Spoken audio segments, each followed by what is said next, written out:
So మూడోది ఇప్పుడు BRS బీజేపీలో విలీనం అవుతుంది అన్న ఒక చర్చను తెర మీదకి తీసుకొస్తున్నారు. ఇది సాధ్యం అంటారా సార్? ఇది అంటే సాధ్యాసాధ్యాలు ఎట్లా విశ్లేషిస్తారు మీరు? అంటే సాధ్యాసాధ్యాలు ఏం కష్టమైంది ఏం కాదు, రాజకీయాలు అన్ని సాధ్యమే. ఏది సాధ్యం కానిదంటే సాధ్యం కానిదంటే ఏం లేదు, అన్ని సాధ్యమవుతాయి. ఇటు నుంచి అటు పోవచ్చు, అటు నుంచి ఇటు పోవచ్చు, సాధ్యమే కదా. ఇప్పుడు ఏముంది మనం చూస్తున్నాం, బీఆర్ఎస్ బీజేపీ కాంగ్రెస్ డబ్బులు అందరూ కలిసే ఉన్నారు కదా.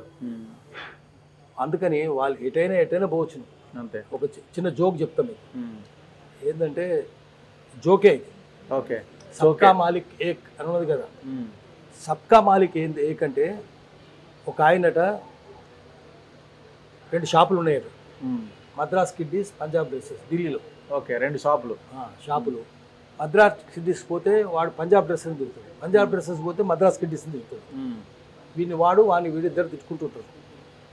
మద్రాస్ కిడ్డీస్ పోతే వాడు ఏదో అన్న పంజాబ్ వాడింది, జాగ్రత్తగా ఉండాలి, అన్ని మీ సామాన్ అంతా పోతుంది, డబ్బులు పోతాయి. ఓకే, వాడు అక్కడ Mafatlal duplicate, Binny duplicate, S Kumar duplicate, Bombay dyeing duplicate, అన్ని డూప్లికేటే. మీరు పోయి అడిగితే మోసపోతారు, పోయి అడిగితే తంతారు మిమ్మల్ని. అటు పోవద్దు. సరే, ఎవరైనా పంజాబ్ డ్రెస్సెస్ పోతే వాడేం చెప్తాడు, వాడు మద్రాసు వాడు, మీ డబ్బులు పోతాయి, మిమ్మల్ని నాశనం చేస్తాడు.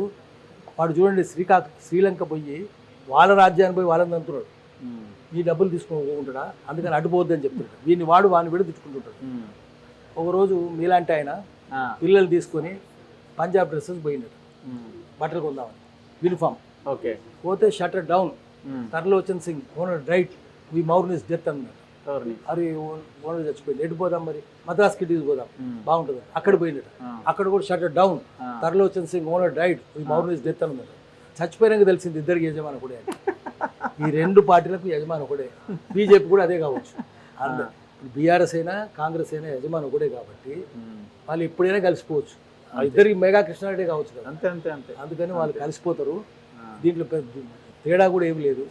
మరి ఇప్పుడు 39 సీట్లు ఉన్న పార్టీ, 30% ఓట్ పర్సెంటేజ్ ఉన్న పార్టీ, 2001లో ఏర్పడ్డ పార్టీ, ఇన్ని ఉన్నాయి కదా సార్. మొత్తం ఆ పార్టీ ఎటువంటిదో మనకు తెలుసు కదా. కేసీఆర్ 5 ఏళ్ళు తాగి పడుకున్నాడు, వేపనగర్ పోలేదు, ఇప్పుడు కూడా వస్తలేడుగా. ఇప్పుడు పోలేదు. కానీ ఇదే కోదండరాము హే తెలంగాణ రాణి అన్నాడు. అరే వాడు పనిచేస్తలేడయా, వేపనగర్ పోతలేడు, పార్లమెంట్ పోతలేడు, కాన్స్టిట్యున్సీ పోతలేడు, అటువంటి వాడు ఎట్లంటే రాణి తెలంగాణ అన్నాడు. ఆ తర్వాత ఇక్కడ మొహం జలక కరీంనగర్ పోయి మళ్ళీ వీళ్ళందరూ పోయి గెలిపించారు. కరీంనగర్లో కూడా ఎన్నడూ కరీంనగర్ పోలేదు, పార్లమెంట్ పోలేదు.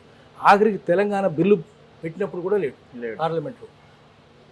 అయినా సరే తెలంగాణ రాణి అన్నారు. ఆ తర్వాత తెలంగాణ వచ్చినప్పుడు వాళ్ళు వెనకనే ఉన్నారు కదా, వీళ్ళు కోదండరాములు అందరూ వెనకనే ఉన్నారు. ఏమున్నది మేధావులంతా అంటే. అందుకనే జాతి మేధస్సు జాతి పెంట అయిందని చెప్పారు.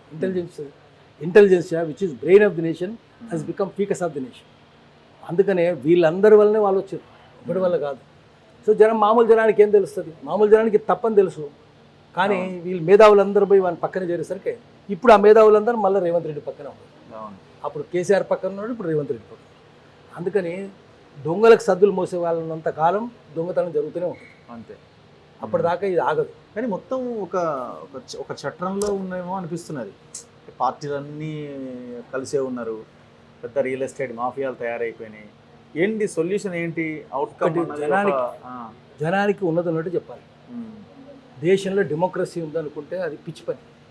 డెమోక్రసీ అంటే రూల్ బై పీపుల్, జమూరియత్ అంటాం. రూల్ బై పీపుల్ ఎక్కడుంది దేశంలో? జమూరియత్ ఉంది అని చెప్పుకుంటాడు దొంగ అన్నట్టు. దేశంలో క్లిప్టోక్రసీ ఉంది. క్లిప్టోక్రసీ అంటే రూల్ బై థీవ్స్. పాలిటీషియన్స్ అందరూ దొంగలేనా, ఐఏఎస్ ఆఫీసర్స్ అందరూ బ్రోకర్లేను. ఒకడు జోకరాయ, ఒకడు బ్రోకరాయ, మీడియా అంతా మాఫియానేనా. తక్కింది ఇవన్నీ ఎవరో చెప్పాలి కదా. ఎక్కడ చెప్తున్నారు? చెప్తలేరు. రాజ్యాంగం యొక్క 4 స్తంభాలు అవన్నీ నిరల్బాసి, ఎప్పుడైనా కూలిపోవచ్చు. కూలిపోకముందే జనాన్ని మేల్కొల్పాలి. మేల్కొల్పకపోతే ప్రజాస్వామ్యం మిగలదు. అంతే. Anyway, thank you sir, thank you very much. ఇది పాషం యాదగిరి సార్తో స్పెషల్ ఇంటర్వ్యూ. చూస్తూనే ఉండండి మన తొలి వెలుగు.